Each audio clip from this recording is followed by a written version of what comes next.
Here's a rewritten and simplified version of your script, broken into paragraphs for better flow and engagement. She was a recent graduate, struggling to find a job, and her sick mother desperately needed help. Yet, she still found it in her heart to show kindness to a stranger who couldn't even afford bus fare. Little did she know, this simple act of generosity would unlock an opportunity that would change her life forever. Who was this mysterious stranger, and why did he cross her path? Settle in and discover this powerful and surprising story. Mark Eric was a young man born into one of Lagos's wealthiest and most influential families. They owned Eric's Real Estate Limited, a renowned company in the city, known for its extensive properties and buildings. The Eric family was a force to be reckoned with, admired and envied by many. Mark himself was kind and down-to-earth, preferring to do things his own way. But he carried a heavy burden. The future of his family rested squarely on his shoulders. Everyone watched, waiting to see what he would do. Deep down, Mark felt a void. He yearned for something more, something he could choose for himself, but this secret remained hidden from everyone who saw him only as the rich heir destined to carry on the family name. One Saturday morning, Mr. Paul Eric, the respected owner of Eric's Real Estate, sat in his grand living room. He was a tall man with distinguished gray hair and a commanding voice, a self-made titan in the real estate world. But today, a worried frown creased his brow. "Eunice, where's Mark?" he called out to his wife. "We need to talk to him today. We can't wait any longer." Mrs. Eunice Eric, a gentle and peace-loving woman, entered the room, sighing softly. "He's resting in his room. Should I call him now?" "Yes, please," Mr. Paul urged. "We must speak with him today. The future of Eric's real estate depends on it." Mrs. Eunice quietly ascended the stairs and knocked on Mark's heavy wooden door. "Mark, are you there? Your father wants to see you. Please come down to the living room." Mark slowly opened the door, his face calm, though his heart felt heavy. "Yes, Mom, I'm coming." He descended the staircase, step by step, until he reached the living room. Mr. Paul Eric sat on a large couch, his expression serious but kind. Mark quietly greeted him, "Good morning, Dad." Mr. Paul nodded. "Good morning, my son. Please sit down. We need to talk." Mark settled onto a small seat in front of his parents, his hands clasped in his lap, his mind racing. "Dad, Mom, what's going on?" Mrs. Eunice exchanged a nervous glance with her husband. Mr. Paul cleared his throat and began, "Mark, your mother and I are getting older. We believe it's time for you to step in as the new CEO of our company, Eric's Real Estate Limited." Mark's heart began to pound. "The new CEO? Me?" "Yes, you, my son," Mr. Paul confirmed with a proud smile. "It's your birthright, Mark. This is your future. This is the future of our family." Mark quietly pressed his hands together. "Dad, Mom, I'm not sure I want this. I appreciate everything you've done, but I want to follow my own path. I want to make my own choices." Mr. Paul's face hardened, his voice firm. "What do you mean?" he asked, quietly but boldly. "Your path. Your choices. Did you raise yourself? Did you build this company? We made all these choices for you. We gave you everything you have, and now you want to walk away? Is that how you thank us? Is that how you appreciate our struggles and sacrifices?" Mark nodded slowly. "I'll think about it. But I want you to know, I'm not sure this is what I want for myself." The room fell silent. Mr. Paul tightened his grip on the arm of his seat. His wife pressed her hands together in her lap. In that moment, a monumental decision was unfolding, a decision that would soon change everything in their lives. Mark was not happy with their plans, his heart felt heavy. All he could think about was his dream. He wanted to make music, not sell houses. This left him feeling sad and worried. He stayed in his room, sitting quietly on his bed, his hands clasped, his mind racing. Should I follow their plans or follow my own path? Mark whispered to himself. I want to make songs. I want to make people happy with my voice, not by selling houses. He turned off the light in his room. The clock ticked, and as the nights passed, his worries grew. What if his dad stayed angry? What if his mom cried more? What if he let them down? Mark pressed his face into his pillow.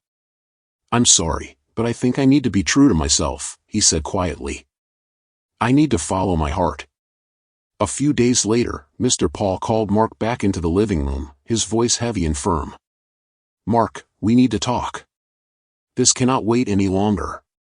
Mark walked slowly down the staircase, his knees feeling weak, but he kept going. His dad sat in his large armchair. His mom, Mrs. Eunice, sat close by, her hands clasped, worried for her son and their family. Mr. Paul raised his voice. "Mark, we built everything for you. We ensured you'd have a great future. We ensured you would lead Eric's real estate.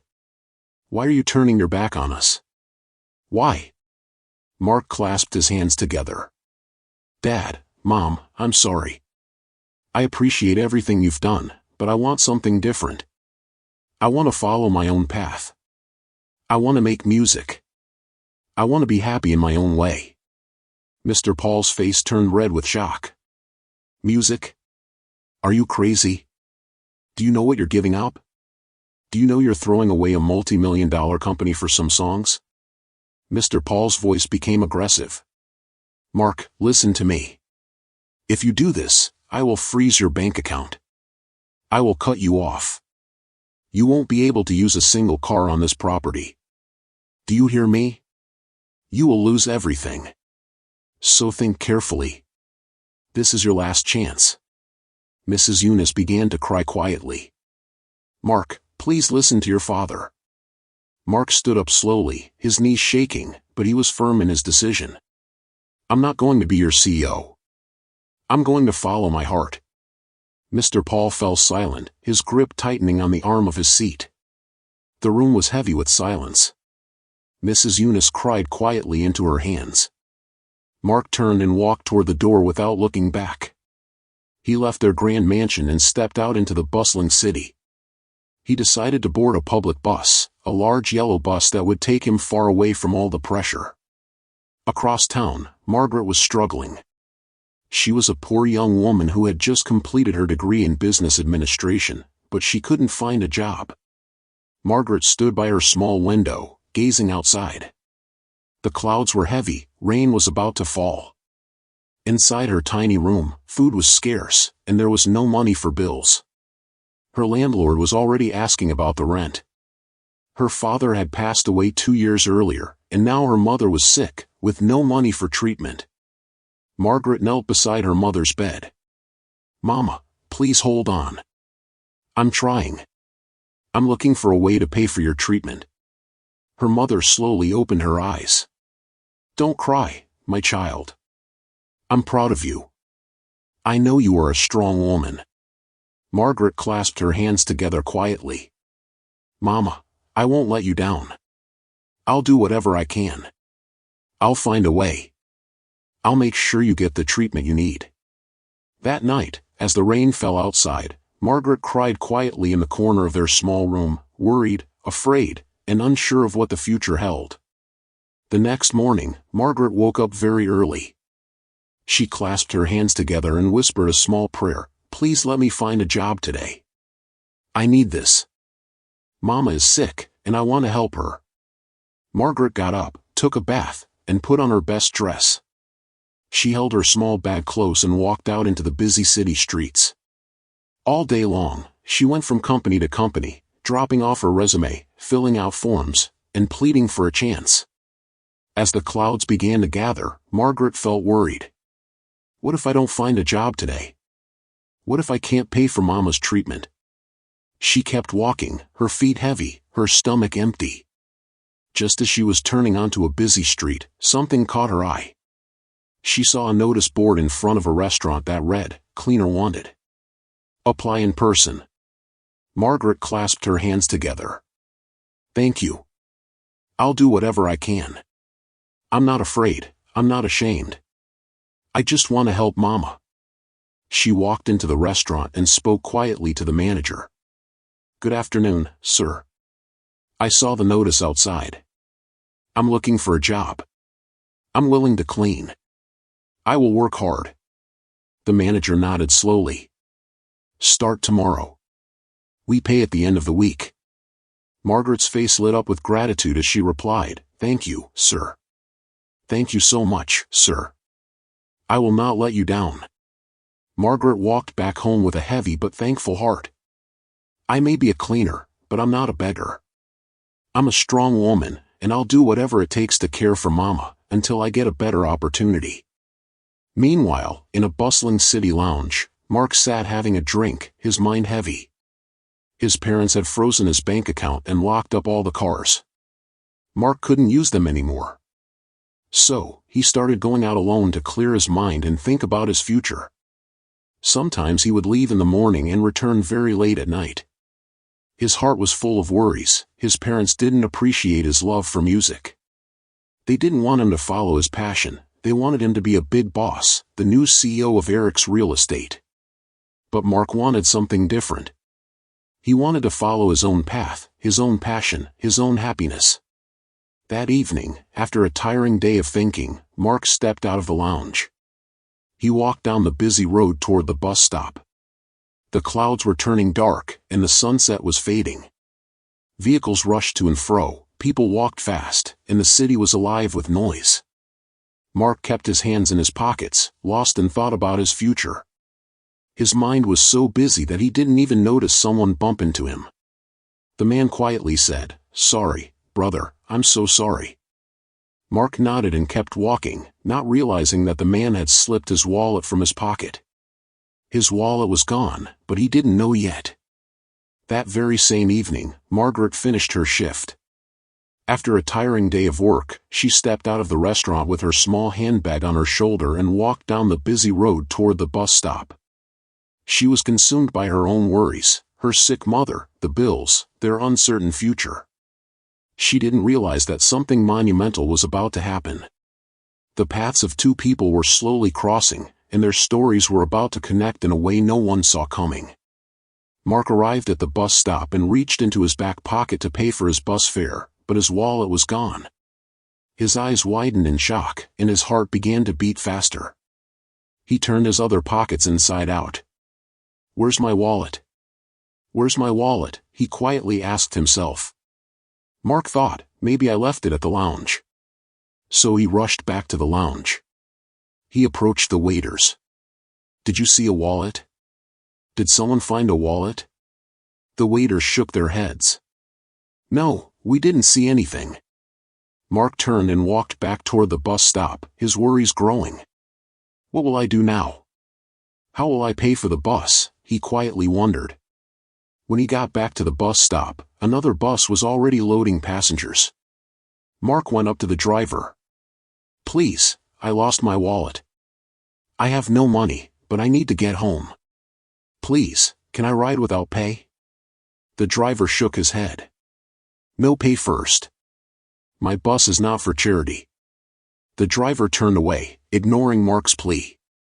Inside the bus, Margaret sat by the window, quietly looking outside, her mind heavy with worries about her sick mother, the bills, and her future.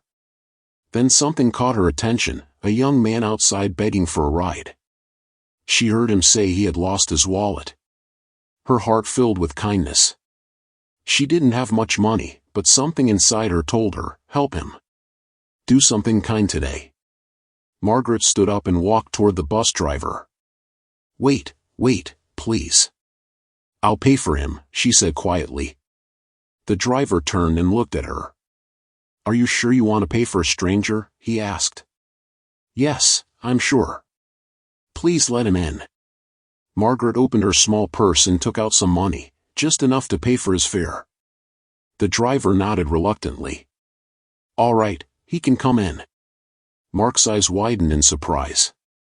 Thank you so much. I appreciate this. You're kind, really kind. He walked into the bus and found a seat near Margaret. The two didn't say much, but something was beginning, a new path was opening up, a path neither of them saw coming. Mark turned to Margaret, his heart full of happiness. Thank you. May God bless you. I appreciate you, he said quietly. Margaret nodded. It's okay. I'm happy I could help. Then Mark said to Margaret, My name is Mark. Margaret whispered back, My name is Margaret.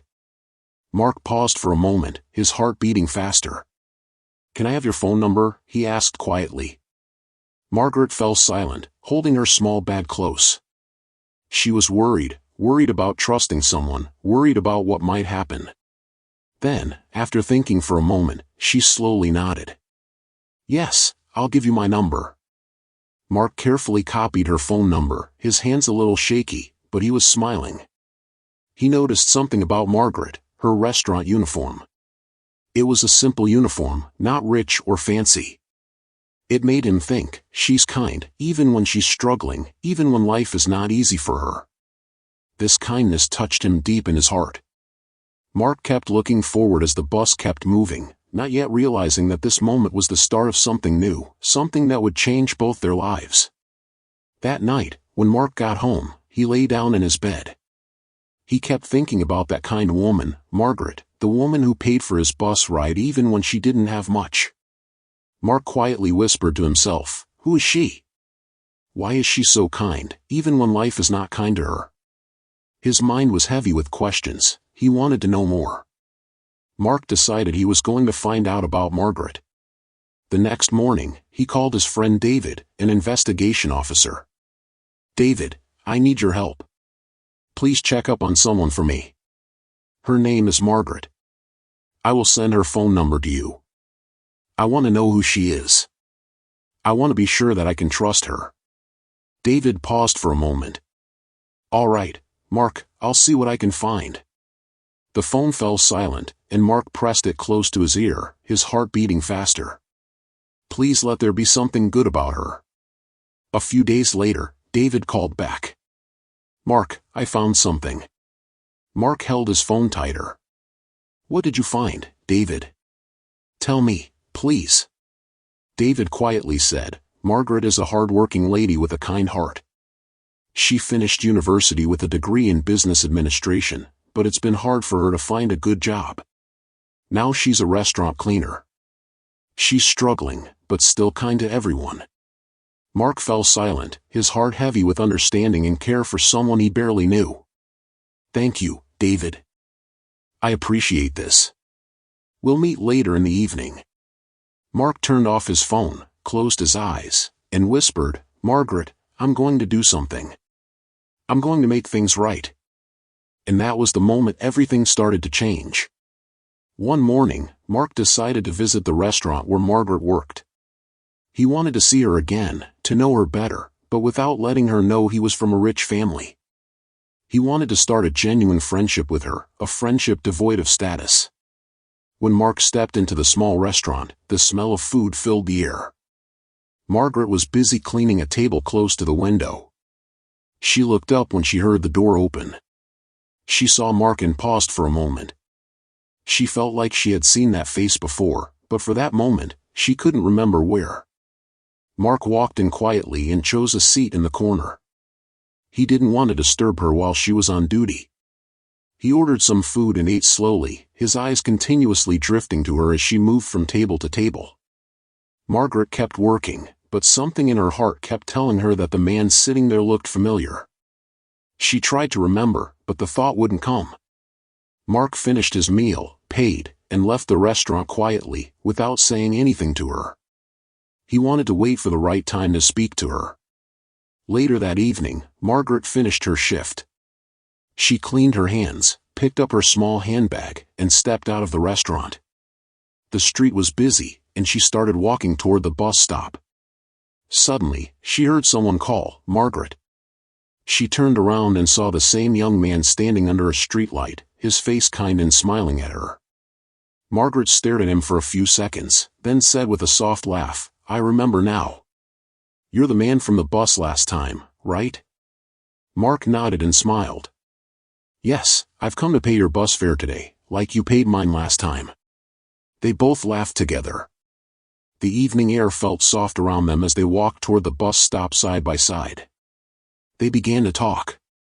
A small friendship had started, and little did they know, their lives were about to change forever. Mark started visiting Margaret's restaurant in the evenings, during her closing hours.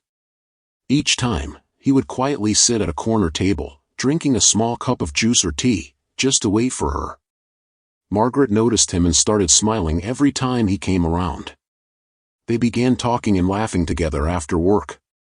At first, it was just small talk about the food, the people, the busy city. But slowly, their hearts started opening up to each other.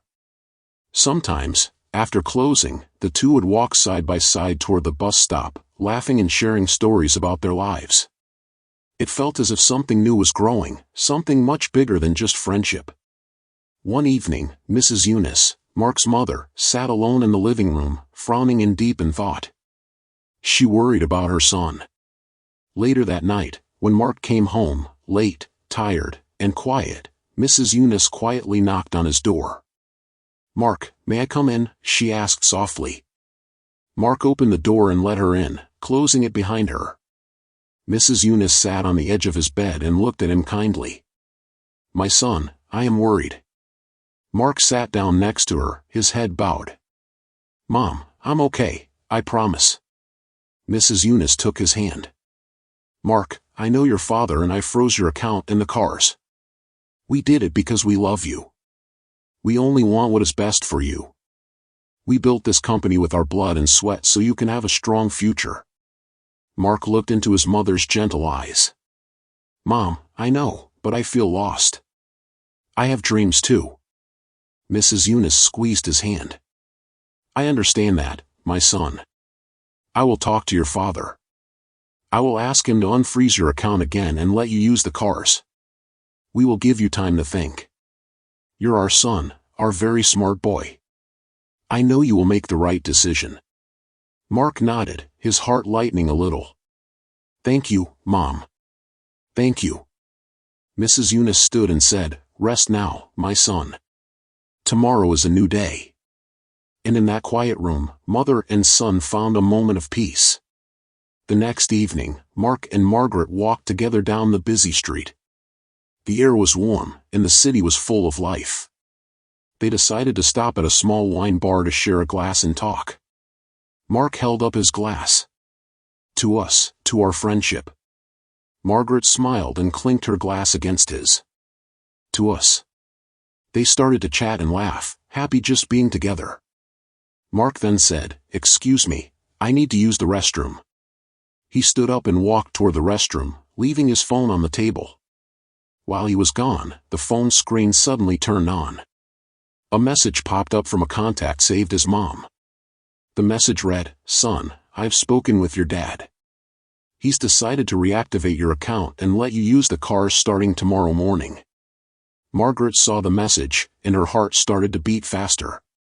She whispered quietly to herself, "Mark? Is he rich? Was he hiding something from me?"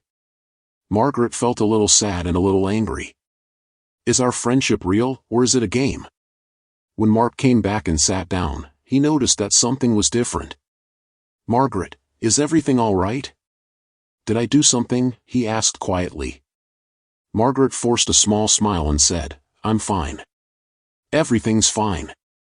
But deep down, there were many questions in her heart, questions that made their growing friendship unsure. That night, Margaret came back home, looking tired and sad. She sat down on the small chair in their little living room, placed her handbag on the table, and kept quiet. Her mother, Janet, who was now getting better because of the medicine Margaret had been buying, watched her closely. Janet was folding some clothes, but she stopped. "Margaret, my dear," Janet said softly, "what is wrong? You don't look happy. Did something happen?" Margaret looked at her mother. She felt like crying, but she tried to hold back the tears. "Mama," Margaret began, "I don't know what to think. Mark, the young man I told you about. I found out something tonight." Janet came and sat close to her. "What did you find out, my child?" Margaret sighed. "I saw a message on his phone. His mother sent him a message. She said his father has allowed him to use their cars again, and that his account will be open again tomorrow. Mama, it means he is from a rich family. He never told me. I feel like he lied to me. Janet touched her hand gently. Margaret, listen to me. Sometimes people keep their stories to protect their hearts. Maybe he was scared. Maybe he wanted you to like him for who he is, not for his money. Margaret looked at her mother, confused. But Mama, what if he was just playing with my feelings? Janet smiled kindly. Don't rush to judge him, my dear. Wait and see what happens. The truth always comes out in the end. Be patient. You have a good heart, and good hearts always find the right answers. Margaret nodded slowly. Though her heart was still heavy, she knew her mother's words made sense. But deep inside, she still felt unsure. It was a bright Saturday morning, the sun was out, and the weather felt calm. Mark had been thinking all night. He knew he had to be honest with Margaret. He didn't want to keep hiding who he was. So he picked up his phone and sent her a message. Hi, Margaret. Please, can you join me for lunch today? I want to see you and talk to you about something important. After a few minutes, Margaret replied, Okay, where should I meet you?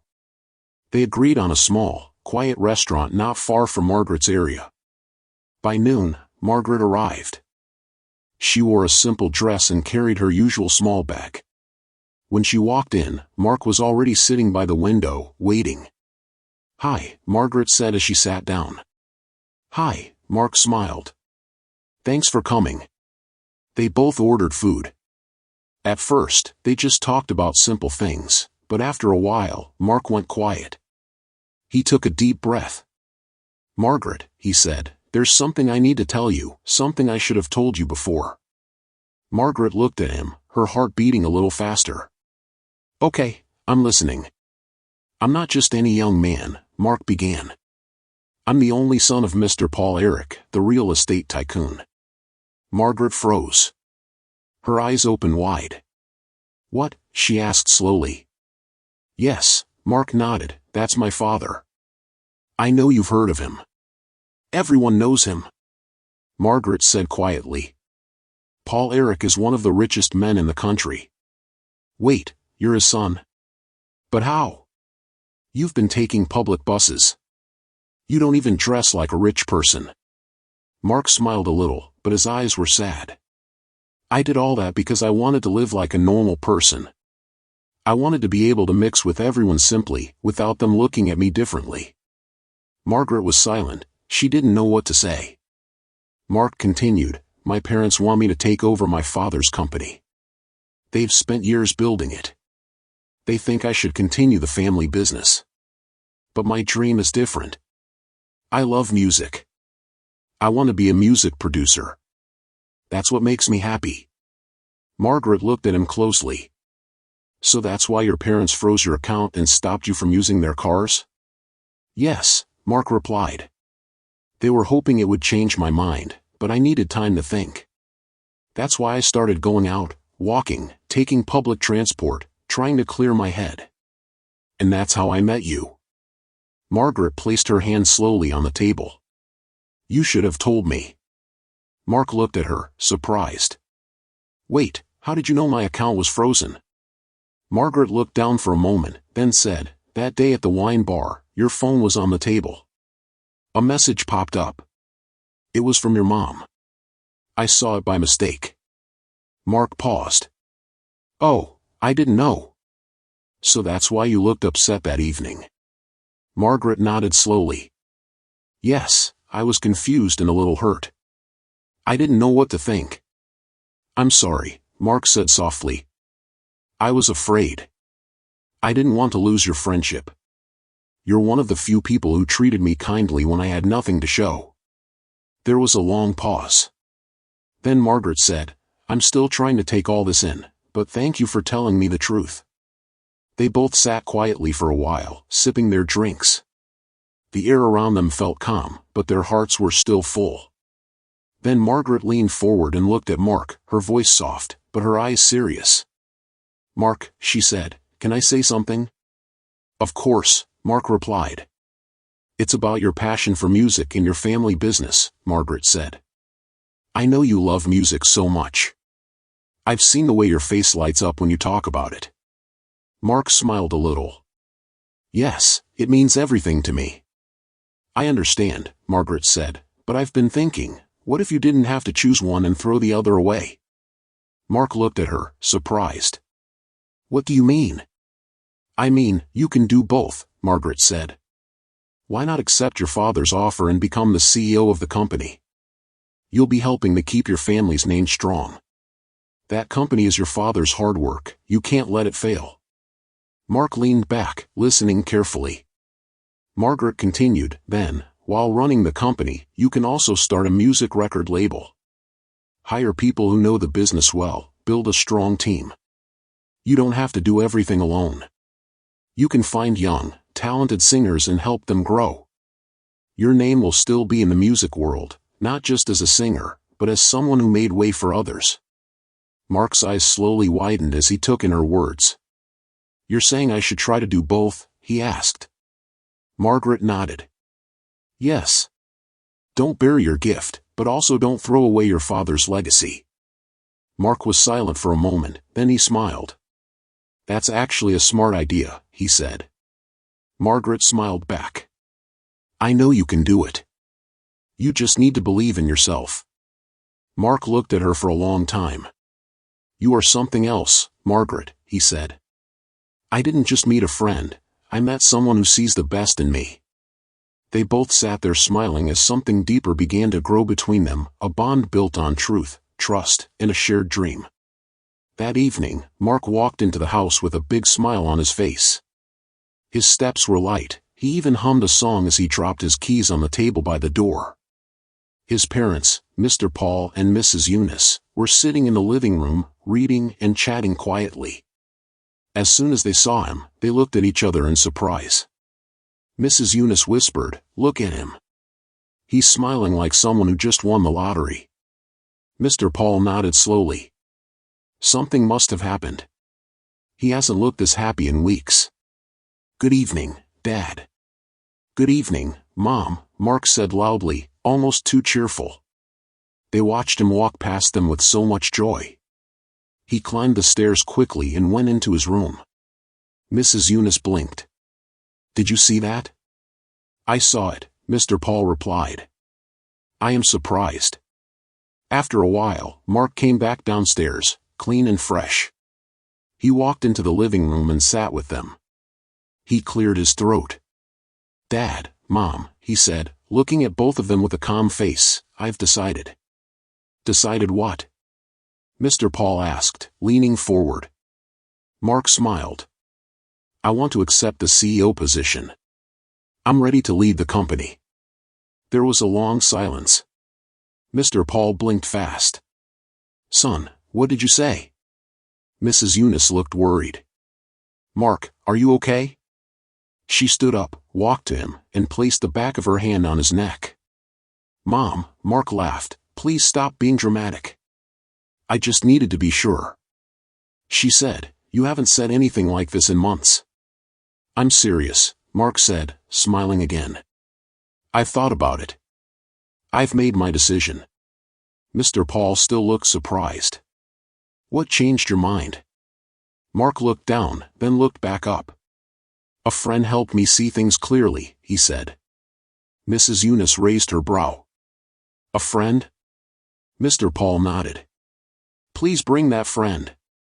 We want to meet him. Mark laughed. Not him. Her. Mrs. Eunice gasped softly. So it's a girl? She must be a good girl, Mr. Paul said, for you to listen to her. Mark smiled. She is. She's kind, wise, and genuine. I'll bring her to meet you both soon. They all sat there quietly for a moment, then Mr. Paul smiled. Mrs. Eunice smiled too. And for the first time in a long while, peace returned to the house again. A few days later, Mark went to pick up Margaret from her workplace during closing hours. When Margaret stepped into the car, Mark turned to her with a soft smile. Margaret, I told my parents everything, that you were the one who made me see clearly. You made me understand why I must not let my father's company fail. You made me see that I can do both, music and business. Margaret looked at him. And what did they say? Mark laughed. They were very happy, especially my mom. And guess what? What? They said they want to meet you. Margaret quickly looked away. Meet me? Yes, Mark said. They insisted. They said, any friend that could help change my mind like that must be someone special. Margaret paused. I don't know, Mark. Mark gently held her hand. They'll trust me. Please, do me this one favor. Come with me. Let them meet the girl who helped their son find his way. After a long pause, Margaret slowly smiled. Okay, I'll come. On Saturday afternoon, Margaret wore her best dress. It was clean and simple. She looked in the mirror, took a deep breath, and went out to meet Mark. Then she followed him to his house. Mr. Paul and Mrs. Eunice were already waiting in the living room when Margaret entered. They stood up with wide smiles. You're welcome, my dear, Mr. Paul said warmly. Thank you, sir, Margaret replied, bowing slightly. Mrs. Eunice walked up to her and gave her a soft hug. We're so happy to meet you, Margaret. They all sat down. After a little chat, Mr. Paul asked, Tell us about your parents, dear. Margaret spoke gently. My father passed away some years ago. My mother, Janet, is alive. She just started working again recently. Oh, sorry about your father, Mrs. Eunice said, touching her hand. Thank you, Ma. Soon, the housekeeper came in and served lunch. It was a special meal, pounded yam with vegetable soup, jollof rice, chicken, fried plantain, and fresh juice. Everyone ate and laughed together like one big family. After the meal, Mr. Paul cleared his throat.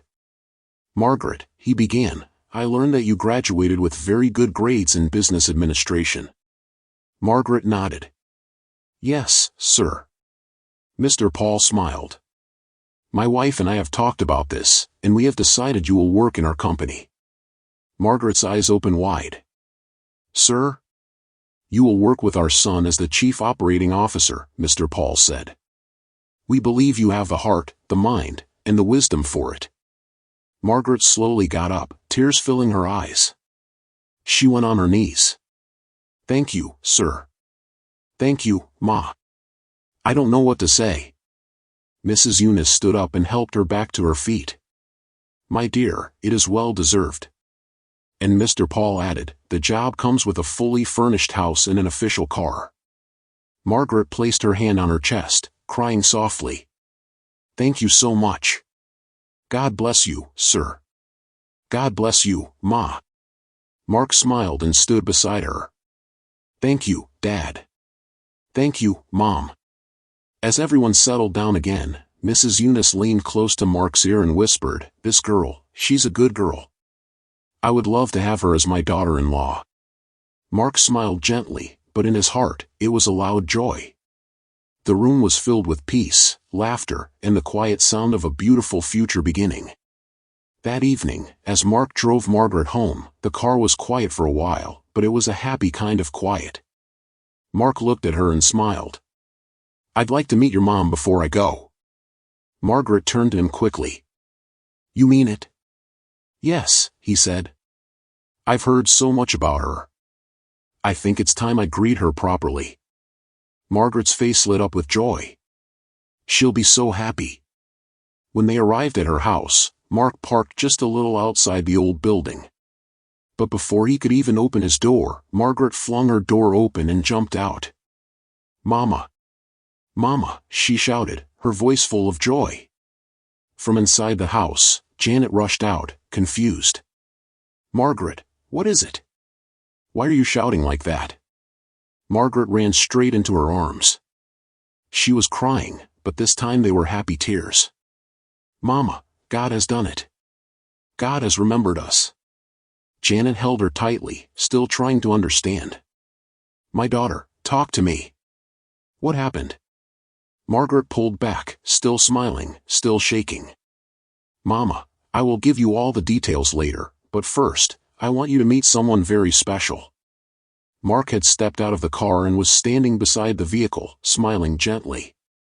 Margaret held her mother's hand and walked her toward him. "Mama, this is the friend I told you about." Mark bowed his head with respect. "Good evening, Ma." Janet looked at him warmly. "My son, how are you?" "I'm fine, Ma. It's an honor to meet you." Janet smiled, then held his hand. "I've heard so much about you. Thank you. Thank you for being a good friend to my daughter. God will bless you." Mark smiled and nodded. "Thank you, Ma." They all stood there for a moment, the three of them in the warm evening light. A small breeze passed by, and everything felt peaceful. Janet looked at Margaret again. "Now go inside and tell me what happened. I want to hear every word." Mark laughed. "I'll leave you both to talk. I'll check on you again soon, Ma." Janet nodded. "Please do. My house is open to you." Margaret saw Mark off to the car. As he got in, she leaned on the window. "Thank you for today." Mark touched her hand gently. "It's only the beginning." And as he drove off, Margaret stood there smiling, her heart full of hope, because finally, light had entered their home. 5 months had passed, and everything had changed.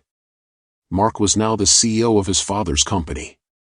He wore suits every day, made big decisions, and led the company with boldness and wisdom. But he wasn't doing it alone. Margaret worked beside him as the chief operating officer. She handled the workers, planned meetings, and made sure things ran smoothly. Together, they had brought great success to the company. Mr. Paul and Mrs. Eunice were so proud of them. They always spoke about how smart and hardworking both Mark and Margaret were. Margaret's life had also changed completely. She and her mother had moved into the new house that came with her job. It was a beautiful place, quiet and peaceful. For the first time in many years, they didn't have to worry about rent or utility bills. Margaret now had her own car, a shiny blue one.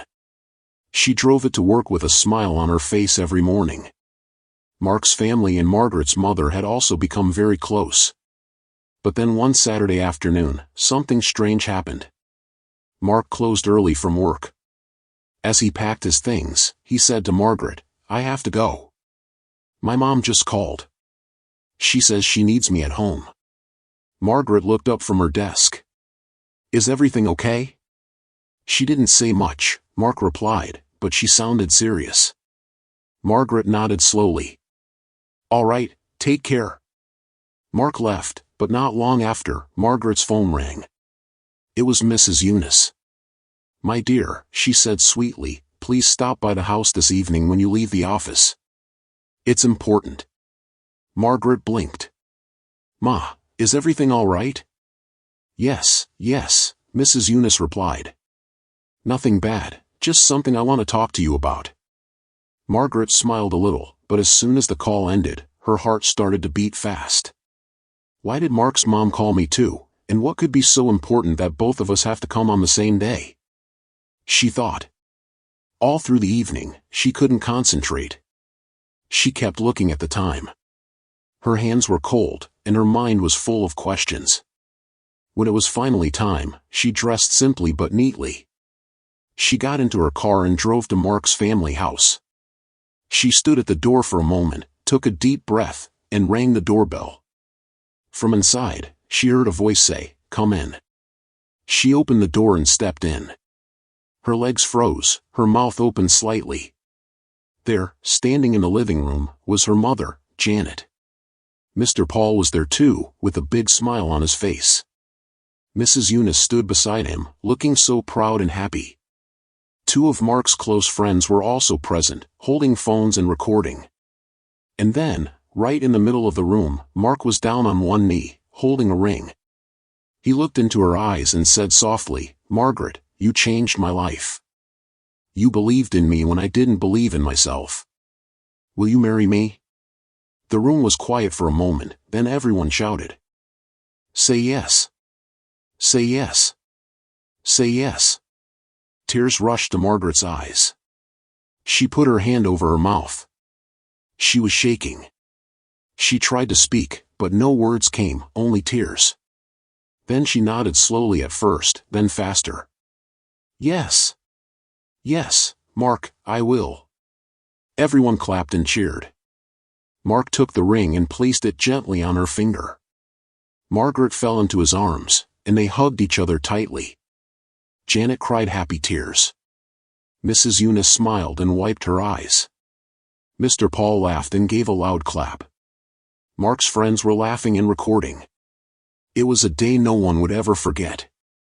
Two families had now become one, and the love that started from a simple act of kindness had grown into something beautiful. It was the beginning of a new chapter, and this time it was full of joy. This story reminds us of something very important: never look down on anyone. The person you treat with kindness today might be the one God uses to change your life tomorrow.